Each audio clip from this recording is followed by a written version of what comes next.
This is the Jack Murphy Podcast. Here's your host, Jack Murphy.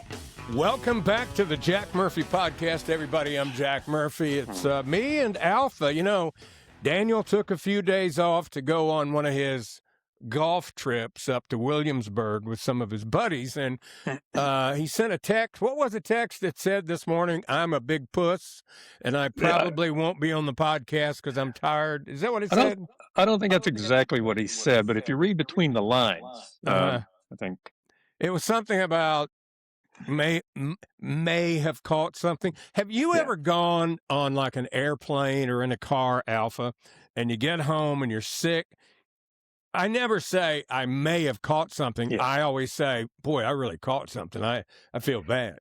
I think when you go on those golf trips, you know, you pack along what we call swing oil, and he may have turned up a little bit of the swing oil. Yeah, and then Alpha mentioned in a text, boy, there's a lot of pollen, and he goes, yeah, maybe it's that. It's the pollen. Stop being a puss. Just breathe in the pollen. Yeah. Blow it out and keep moving. That's all you can do. Keep snorting. But it is. I went out yesterday afternoon, and because the unicorn, I felt so sorry for her. My old car I bought. She was just covered with yellow dust, and so I said, you know what I'm going to do? And I never do this. I'm going to go wash my car. And I got all the accoutrements out and everything, and I washed that car, and I got up this morning at 5 o'clock early to work out.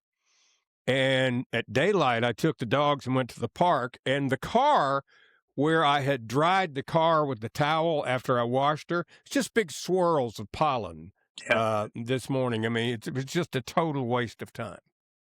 Now, some of you who don't live in the South, you may not be familiar with this, but this is pollen season, and there are large grains of yellow pollen that settle on everything. And within minutes, I mean, I sat on the deck this morning and had my coffee, and I had my iPad. I was out there just a few minutes, and there was a covering of dust on the screen of my iPad. Yeah, I generally have to start taking some sort of allergy medicine in the spring, and I'll tell you where I really notice it is the trees are really beginning to bud in earnest at the park where I walk, and it's on Lake Wiley, and the pollen settles on the lake, and then the wind blows it into the coves, and so you'll be walking by, and there'll just be a big cove full of pollen. And, look. And it's big. Oh, Look. he has Oh, joined my God. us. Look, there he is.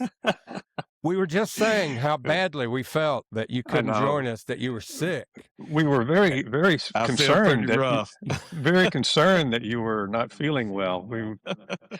I feel pretty rough. It's a long weekend. That's what we said.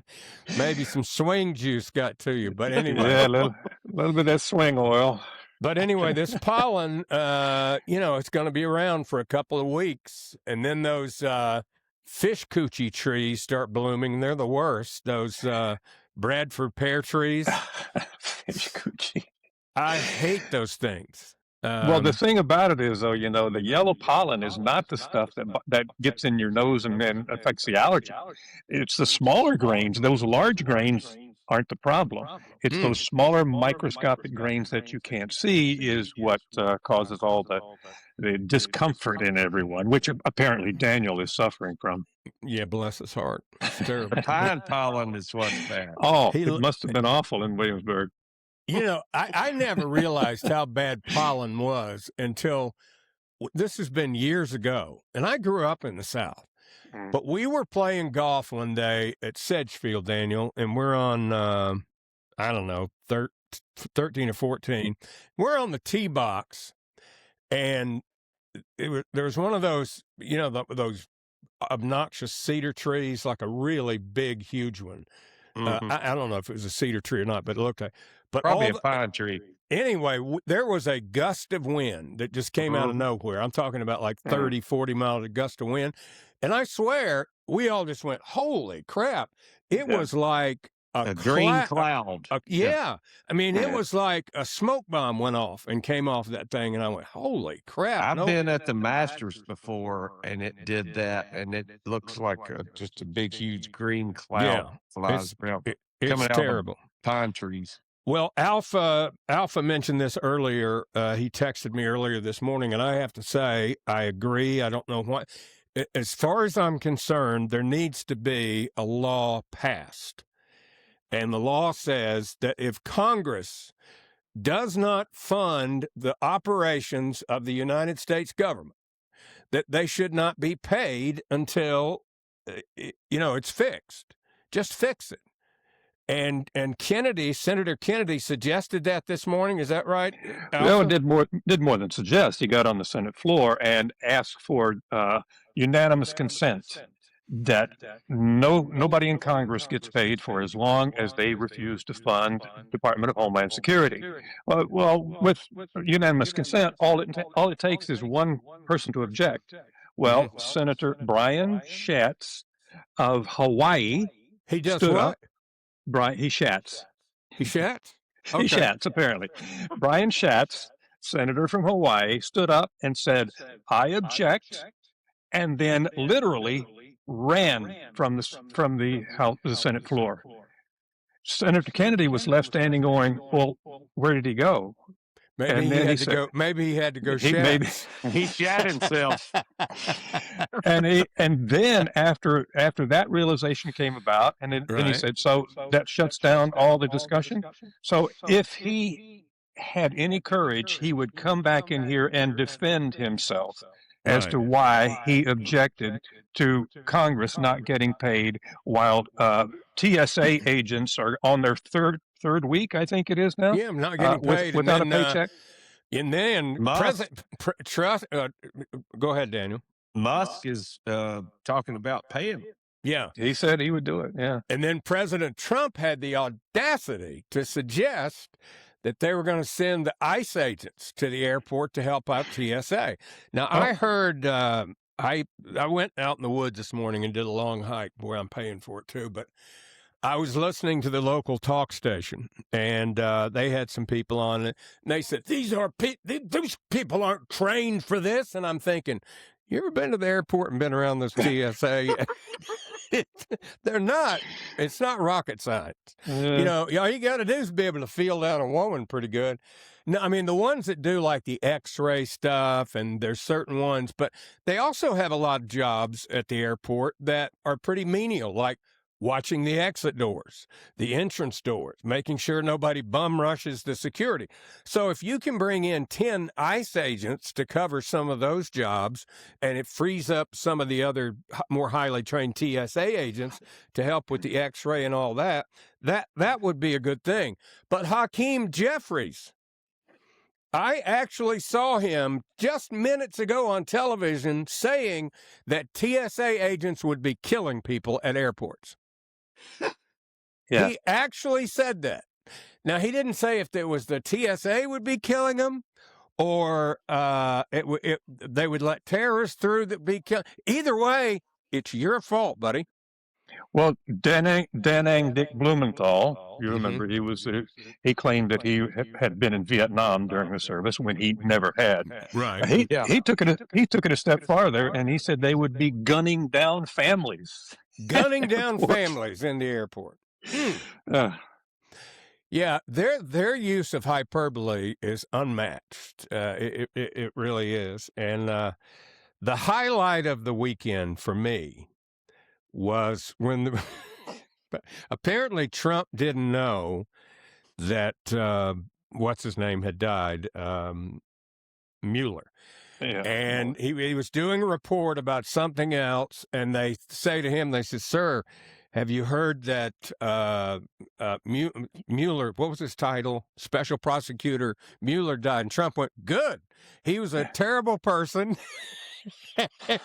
And I just went, he just can't help himself. But then I started thinking about it, and I realized he had a long, distinguished career as a prosecutor and all that, but he became one of the worst pieces of the swamp there was, and he, as far as I'm concerned, was a traitor. anti-American, and he tried to interfere with a duly elected president's term of office and did everything he could do. And I'll never forget the day when the Mueller report was finally ready, and Mueller's going to come into Congress and present all these facts. And I wouldn't have been surprised if they had FBI agents with handcuffs and shackles ready to come in and get Trump and take him out. And it was like watching Biden talk. It's like this feeble old man, and he had squat. He had nothing. And so now they're just like, what a horrible human being he is for saying that. And then I thought, well, it's the truth. Well, when you look at he can't get away with that. I mean, he's not going to get away with it. No. Well, when you look at what Mueller actually did, he took a falsified report. He knew it was false, and he used that to try to prosecute the President of the United States. And in so doing, he criminalized several other people in the process, ruining their lives, knowing that what he was trying to do was inconsistent with the truth. Yeah, which is what federal prosecutors do a lot, by the way. Mm-hmm. When they really want to go after somebody, they'll come to somebody. I saw it happen firsthand to somebody that I knew. And this guy, this guy is in federal prison at Butner in North Carolina, that's where they had Bernie Madoff. He was bad. He was running a multi-million-dollar corporation, and he was siphoning off the payroll tax and the money that people were paying for insurance and spending it. I mean, and he got caught. But they got other people to testify by using the same thing they tried to get Trump and Letitia James and all these people. This friend of mine, he owned a couple of nightclubs and a restaurant, and they were developing downtown Greensboro, and he was kind of the first guy that had jumped in there. And he had 4 or 5 businesses down there that were doing really well. And he told me, he said, Jack, there were people coming out of the woodwork trying to lend me money. Credit unions, local banks and stuff and everything. And he said, and I had a guy that was just doing the applications for me to try to get the best rate. Well, they came to him and went, you went to this credit union and this information you gave them wasn't 100% correct. We're gonna charge you with loan fraud. And he goes, I didn't borrow any money from them. And they went, doesn't matter. We're going to get you for loan fraud because you tried to, unless you testify against this guy. And they did that to like 4 other people that I knew to get them. And it really didn't even need him. They had the guy around with a rough crowd there. They really didn't even need him. They had the other guy so dead to rights. You can't lie on a personal financial statement. The bank. You can't do it. No, Daniel's an ex-banker, so he's again. Can't do it. He's again all that. But anyway, now, so the Mueller comment, I don't think that's going to last 24 hours. I really don't. The people who were screaming the loudest are the very ones who were saying how horrible Charlie Kirk was, and they're glad he's dead. And there's all these people. You see these videos of they can't wait till somebody kills Donald Trump, and it's like, who? If somebody did, unless it's like some foreign, horrible terrorist, that's the kind of people you can be happy that they're gone. Right. But I can't imagine people being happy that, Charlie Kirk and things like that. I do have some good news on the Charlie Kirk front. It's not, or take that back. Not good news, but more of what he deserves coming to him. Jeremy P. Williams, the former principal of Rainier Junior Senior High School in Columbia County, Oregon, who was on paid. This is what kills me. These people do these horrible things, and their punishment is they get paid to stay home. Yeah. He's on paid administrative leave for his September comment. What are we at, March? He's been sitting at home getting paid for 7 months his principal salary because of his comments about Charlie Kirk.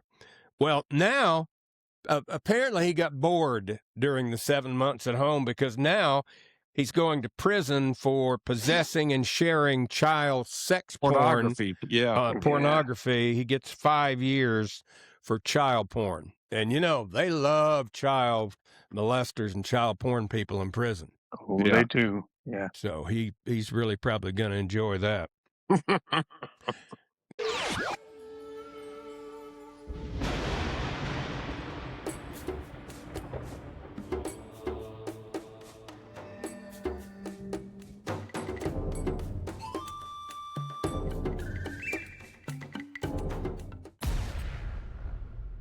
Now, let me get your opinion on the latest. Trying to keep up with what's happening with the war in Iran and everything. Clearly, I thought about this over the weekend. You know who the Iranians remind me of?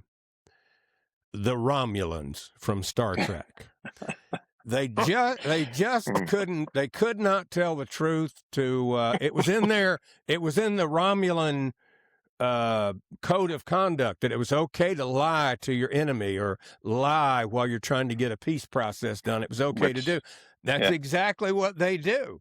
And clearly they had been lying about what they had and didn't have for a long, long time. They had ballistic missiles with much longer range than we thought that they did. They had a lot more uranium than they thought that we did. Well, we bombed everything there except the good stuff the people need, which is the power plants, the water plants, and all that. And it would be very easy to do at this point. And it'd be very painful for the people. But this morning, after giving them 48 hours to open the Strait of Hormuz, or they were going to start bombing those targets, President Trump announced this morning that we're talking to the guy that we think's in charge. It's hard to tell. We think. He said, we've killed so many of them, it's hard to tell. But he said, this guy seems to know, he knows enough inside stuff, he's got us convinced. And he said, of course, we can only talk to him on the telephone. You can't get a flight out. Yeah. He said, we'll try to arrange that if we can. But right now, we're just talking to him on the telephone, but he seems anxious to make a deal. Yeah. Do you, and now he said, so we're going to pause 5 days. Mm-hmm.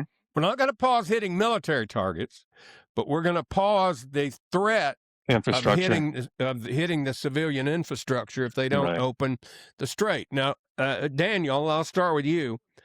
What do you think the odds are of this being successful? I don't think it's going to be successful. All right. Alpha, what do you think? Well, they are already saying, we're not having any talks with anybody. And they're still being defiant and still saying they're going to shut down the Straits of Hormuz. So here again, back to the Romulans, they're lying to someone, whether they're lying to him or lying to us. I got a feeling their desire for self-preservation will override everything else because in the meantime, they're shooting off missiles everywhere and trying to destroy as many things as they can.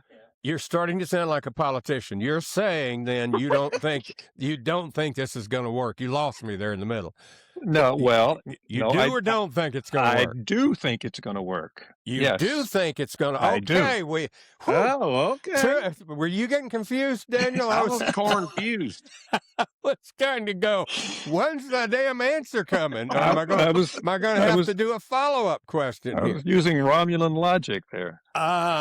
Here's what I think. I think there's probably a power struggle going on inside Iran.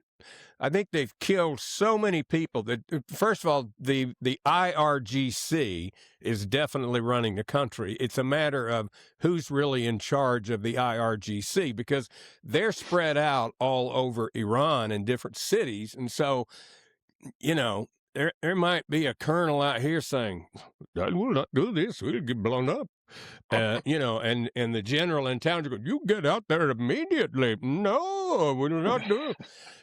So I don't, it depends. I don't know. That sounded more dot, not feather. If one of them can consolidate power and it's the one Trump's talking to, maybe, but right now I don't trust them because they're Romulan in nature and their nature is to lie and to deceive.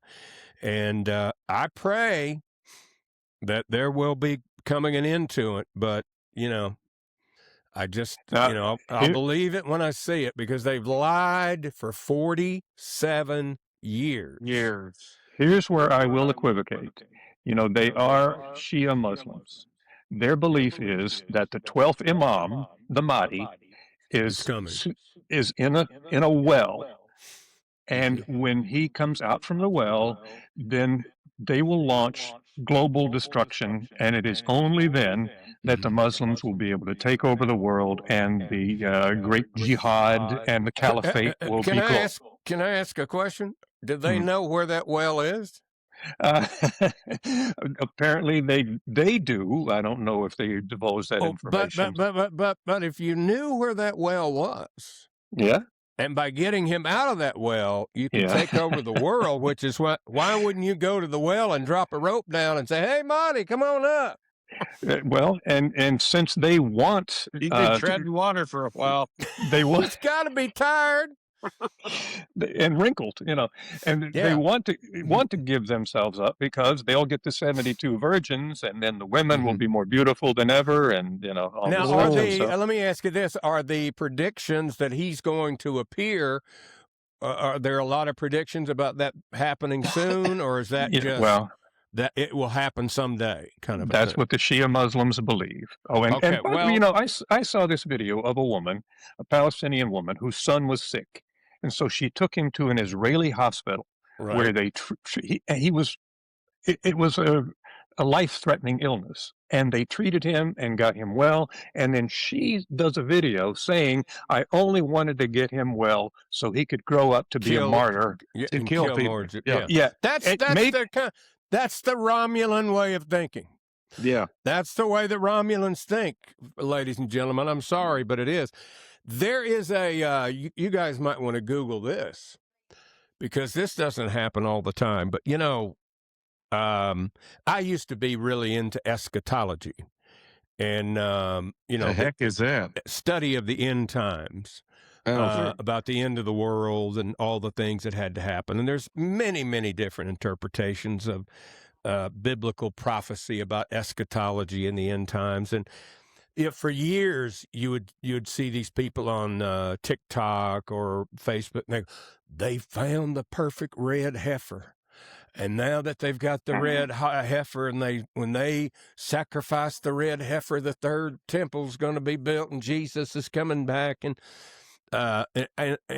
now I don't believe any of that stuff the way that I used to. But there are the Jews, same way with the Islamists. The Islamists have the Quran, and then they also have 2 books that were written by influential imams down through the centuries. And it is their commentary on the Quran and what it says, right? And it's one of the reasons that you have the division in the Muslim world between Shia and Sunni. But these writings of these imams, it bears almost as much weight as the Quran itself. Mm-hmm.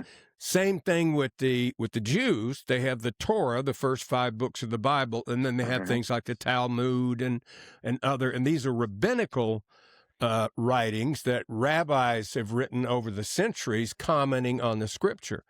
And in Israel, there are certain rabbis that carry a lot more weight than others, and there's some in the United States that are too. But there's one in Israel right now who I saw a video of last night. He is predicting, they're waiting. They don't believe the Messiah has come. They don't believe that Jesus was the Messiah. Right. There's a small group of them that believe now that Jesus was the Messiah, the Messianic Jews. But most of them don't believe that Jesus was the Messiah. But there is a very famous rabbinic scholar who's very respected in Israel, who is now preaching openly in the temples that not only is Jesus coming, but I think it's next Thursday. I believe if the video I'm playing golf next Thursday. Well, you better get early tea. You better get early tea time. That's all I can say. He it was kind of hard to follow because he was very angry.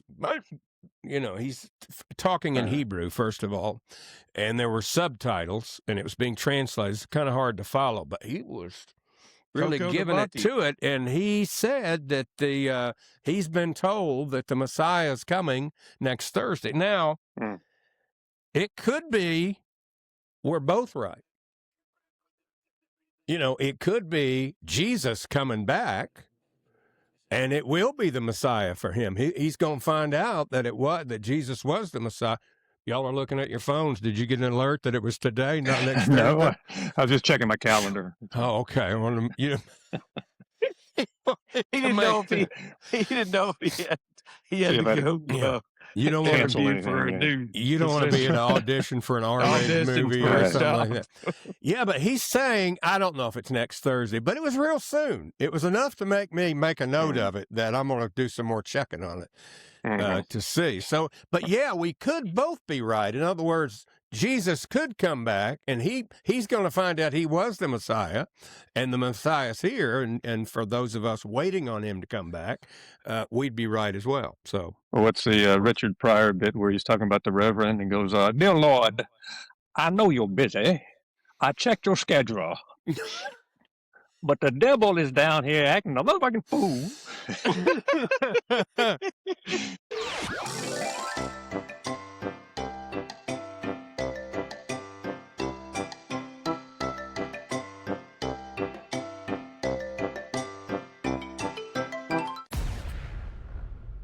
So, how does this even happen? Air Canada, plane, were they landing or taking off? It was landing. I think landing. Yeah. And a fire truck.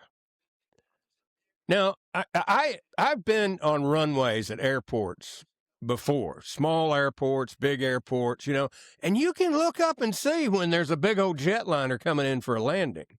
Yeah. And the fire truck had been on the radio with the tower, and they told them to go. Then they said, stop, stop, stop, stop, stop. And they didn't. And this plane crashes into the fire truck. Luckily, it didn't explode, killed the pilot and the co-pilot, flipped the fire truck over, mangled it, injured some firemen. But how does that happen? I don't know. That's crazy. I'm to the point I don't want to fly anywhere. No, not me. Well, I just hope it doesn't have anything to do with the Homeland Security and the TSA and their there traffic are already accusations of that, and then some other fringes are going, well, maybe that fire truck was out there on purpose. Maybe there was a terrorist intention there, and so there's some of that going on. Not saying either of them's true. Well, we'll see which it was. I hope it was just an accident, but what a terrible accident it was. It was bad. I mean, it's just hard to believe that could happen. Mm-hmm. So LaGuardia is shut down, and Newark is also shut down for a different unspecified reason as of right now. So there's two major New York City airports that are shut down, in addition to all the other stuff that's going on. Well, they showed Atlanta this morning, and Atlanta was horrible. Yeah, like a 3-hour wait. That's by the way, they already have ice at the Atlanta airport. They started showing up this morning. All this stuff going on in the world, and we don't even have CBS Radio News Network to turn on anymore to follow the news. You won't have Richard Nixon to kick around anymore. They shut it down. I miss it so much. I mean, has anybody listened to CBS Radio News in the past 2 decades? Hell no. Really? It used to be, back in the old days, if you had a radio station, normally in a big city, a company would own an AM, an FM, and a TV station. You couldn't own a newspaper, but you could own those 3 things, right? And so they would be an ABC, NBC, or CBS affiliate. Affiliates, yeah. And your AM station was usually a news or maybe some music, but a lot of news and stuff. And you ran, you were contractually obligated to run the ABC or CBS News or whatever every hour on the hour, at the top of the hour, and whatever other programming that was there.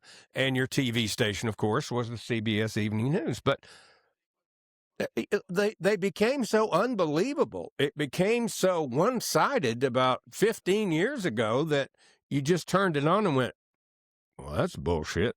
Yeah. you just didn't want to hear it. And it was that's pretty much like the local channel we have in Lynchburg. It's horrible. You mean the TV station? Yeah, it's just one-sided. Yeah, here too. They started here. We have I've mentioned this before, but I can't think of the name of it right now, but there's a big company that owns a couple of hundred TV stations, and they'll wait a day or two, then they start working the anti-Trump stuff into it. Mm-hmm. A day or two into, like, they're out at the airport right now every day. Do you feel safe flying? And are you glad President Trump is pushing for the ICE to get funded, or would you rather have shorter lines here at the airport?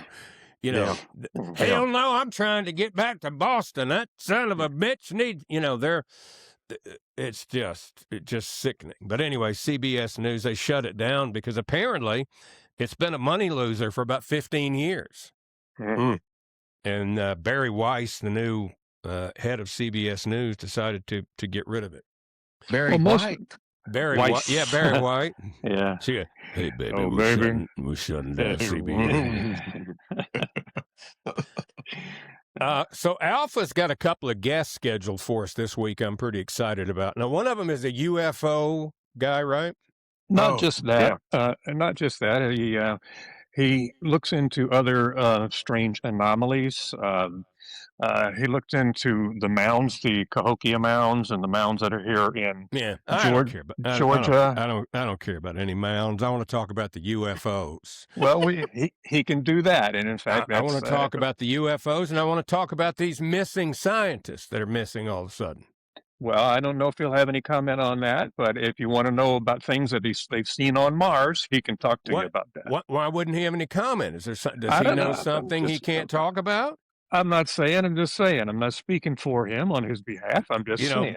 There's like 3 different guys that have vanished under mysterious circumstances all of a sudden. Mm. And it's kind of nuts. Now, who's the other one? What's his area of wacko expertise? Well, he was in charge of Area 51. Another UFO guy. Yeah. So he's been missing for a couple of months, and now since then, there's someone who was affiliated with him, and she's gone missing. Wait a minute. We're going to interview somebody that's missing? Did I say that? I said you have a couple of guests this week. One of them is a UFO guy, and I said what's the other wacko's area of expertise? I was trying to be funny. I thought we were still talking about the UFO guy. The other guy's not a wacko. He's written a book called Mouthpiece, and it's basically a true story of a young man who born in Louisiana, came to Atlanta, became an attorney, and he started out representing hookers. And he became the hooker attorney, the hooker lawyer. I'm very interested. I'm fascinated. I'm fascinated already, aren't you, Daniel? This is the Southern mob guy. Oh, yeah. It's all about life in Atlanta in the 70s when people were being found in car trunks, and there were robberies at night spots and hookers on the streets and all this stuff. Yeah. I'm all into that. I wouldn't be surprised if there were some last names Wheeler pop up when we have him on there. We can check with him. You should check out the book. It's on Amazon right now. It's called Mouthpiece, and he does speak of the Dixie Mafia. Yeah, some of Daniel's relatives have shady past. I'll tell you that.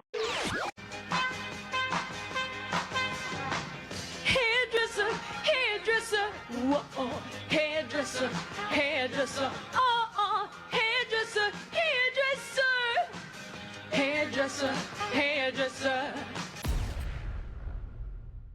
Afro Man has had a great victory in the courts of these Americas. I'll tell you what. He's the guy that brought the song to us. I was going to go to work, but then I got high.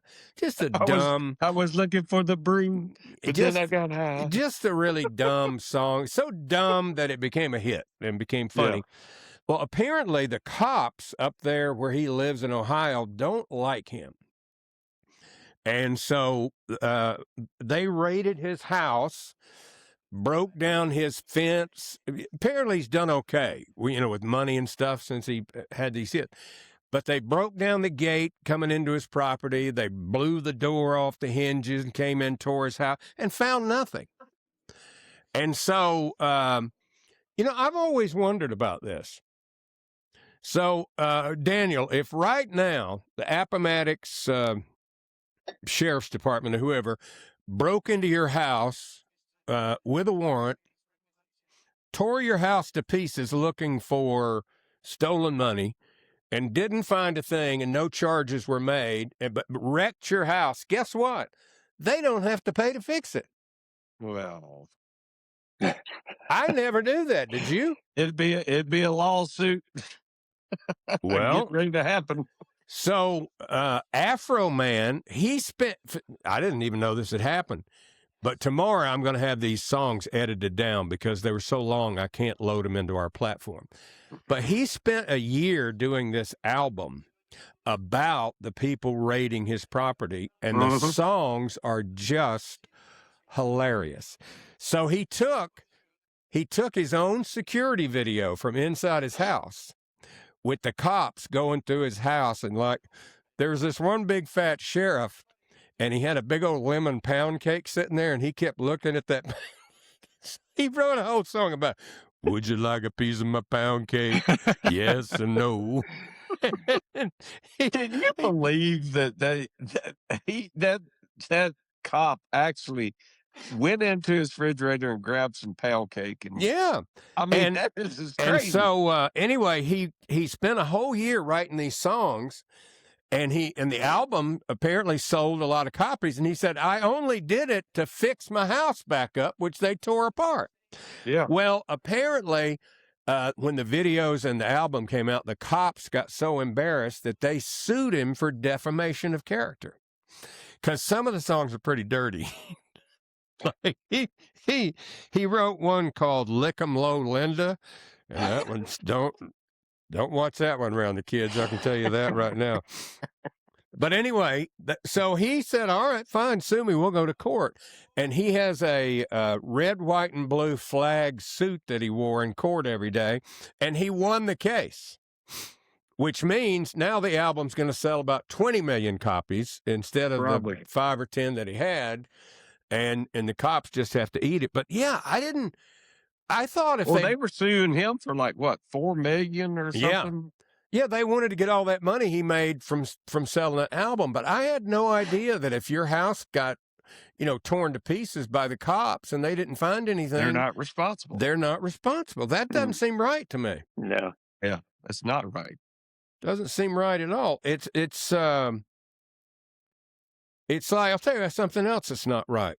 That Animal Crossing they're trying to build out in California. It's sort of like that high-speed rail that they've spent billions of dollars on, and it's so far non-existent. 10 years ago, when I was living in San Diego, they were talking about that thing. It's basically a bridge across the freeway. Mm-hmm. Okay? There's a canyon here, interstate in the middle. It's like a bridge across. The only difference is when they finish the bridge, they're putting a bunch of dirt on it and some rocks so that mountain lions can come across and go into your neighborhood and kill your cats and dogs and maybe your children and other wildlife. But seriously, and other wildlife. That's the whole purpose of it. Well, they raised, how much was it, Alpha? 150. They raised a ridiculous amount of money. The state put up about $50 million. They had $150 million, right? Of course, it's California. Yeah. So it takes about a year to go through all the agencies and let them say it's okay to build a bridge for the wildlife, and there's not any squirrels or snail darters or shrimp fairies out there, are there? And they get the part across the interstate built, and then they run out of money. And Californians have a knack for picking the worst possible people to represent their interest. Like right now, Eric Swalwell is leading in the race for governor in the polls in California. Actually, he's not. He's leading for the Democrats. Yeah, but I mean, he's the leading Democratic candidate. But there are two Republicans who are actually at the top. Both of them. Well, who was the actor that tried to get in there? There was some actor. I don't know, but the woman that they have representing this animal bridge, she's a kook, and she wears pink T-shirts. I think this is a video of, and she carries a stuffed animal while she's begging for more money. Let's watch. When we started stage 1 and we're waiting to start stage 2, the world changed beneath us, though. This spring, construction costs increased considerably. Although we were holding reserves to finish construction, all those are exhausted at this point. Now, is that? Can't tell what it is. Is it a mountain lion that's wearing one of those electric shock collars, or I don't know what it is. Is it a mountain sheep wearing a sheep collar? What exactly is that? Can't tell if the white things are horns or just what's I'd like going to on know here. what kind of animals we're going to be letting use the bridge, because I don't want that one coming across the bridge. They better have ID. Look, if the state goes out and they do a contract with somebody to do a bridge or a road or whatever, they negotiate a price, and that's the price, right, Daniel? Yeah. It doesn't matter if the cost of asphalt or concrete goes up. That's the cost those people agreed to do it for. Yeah. You got to do it, or they're going to sue you. Yeah. Because of tariffs, inflation, and so many other factors. So it's Donald Trump's fault. It's tariffs, inflation, and so many other things that's causing. What are you importing to build that bridge that comes from another country? Dirt? Concrete? I know that little stuffed animal must be from China. That's what's hurting. I'm sure. Impacting construction projects, not just ours.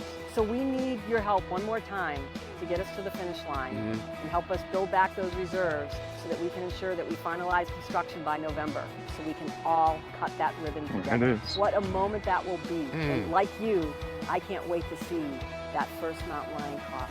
The promise to P22 will be fulfilled, and the Santa Monica Mountain wildlife will have a future because of all of you. Please donate today to Save LA Cougars, and we're going to complete. And you're in California. Who's filming that thing? Alpha? Because she's way out of frame. Wait a minute. Am I out of frame now? I can only see half of her. Let's get a decent film person in there so we can see all of her in frame. Together, this dream that we started. Thank you for being a part of it. I don't get it. And here's the other thing. She said, I can't wait to see that first mountain lion coming across. Did you see on both sides of the road? It's houses. Who wants mountain lions coming into your neighborhood on a bridge that the state paid for? Got to be protected. It's California, man. Those things kill people every single year. Yeah. They jump people on walking trails, people riding bicycles. Dude, if they did that in Virginia, there'd be hunters all over the place picking them off. If they had a bridge like that in Virginia, there'd be hunters at both ends of it. They'd sprinkle corn out in the middle of the bridge. Yeah, they'd feed them, bait them. Then they'd shoot them. You let one of them big cats come across through here. I'm going to pick his ass off. Never have a chance. Oh, man. Montana 3. Oh, my God. Oh, my God. Oh, no, I ain't messing with you. Oh, no. Oh, no. Oh, no, I'm not messing with you.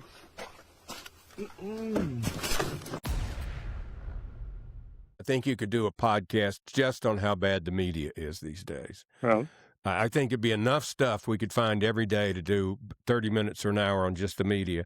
So there was a guy that apparently packed a vehicle full of fireworks and drove it into a synagogue full of Jewish people worshiping inside the synagogue with intent to blow them up. Well, within just a couple of minutes, you won't believe what a local television anchor had to say.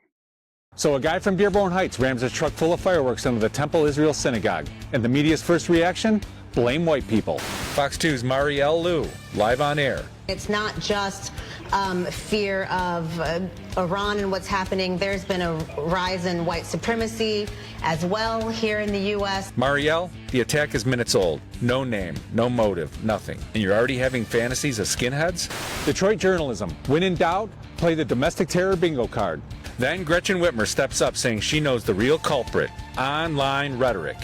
Like the terrorists just read about anti-Semitism on the internet yesterday. She'd blame Joe Rogan before she'd say radical Islamic terror in Dearborn. Wine mom pandering, undefeated. Alyssa Slotkin piled on at the same press conference. Fund DHS now, she said. The same DHS she voted to defund 4 times last month. Reporters in the room, dead silent. They wouldn't interrupt the virtue signal mid-flow. That's just rude. Early coverage played the sympathy card hard. Suspect lost his innocent family in an Israeli airstrike. Poor grieving guy. Until the truth came out, his brother was a commander for Hezbollah. Crickets from the media after that, protecting the narrative tighter than those preschool teachers protected those kids. Anti-Semitism simmers in Dearborn. But elites would rather blame literally anything else than admit a voting bloc has a problem. Yep, that's it. You want another example of that? When Chuck Norris passed away. Variety magazine compared Rob Reiner's death and what they said about it to Chuck Norris. Here's what they said about Rob Reiner. His life and work in photos from All in the Family to The Princess Bride to The Bear. Now, for Chuck Norris was a great action star, but politics may overshadow his legacy. In a good way, we believe, Variety. In a good way. He was an actual patriot and a good American, unlike Rob Reiner. Commie. Yeah, that's it in a nutshell right there. I mean, you can just sum it up with that right there. Well, we could do a whole podcast just on Chuck Norris. Chuck Norris jokes. Yeah, I heard some great ones over the weekend. There's some great ones. It was just hilarious. I heard some great ones. But anyway, thank you for checking out the Jack Murphy Podcast. Go ahead and smash the subscribe button, like the video, and we will see you tomorrow with the brand new Jack Murphy Podcast. Thanks for watching the Jack Murphy Podcast. Remember to like, subscribe, and ring that bell. Go ahead, ring it. Get alerts when a new episode drops, and tell your friends about the Jack Murphy Podcast. But only the cool friends, please. Tune in next time for another episode of the Jack Murphy Podcast.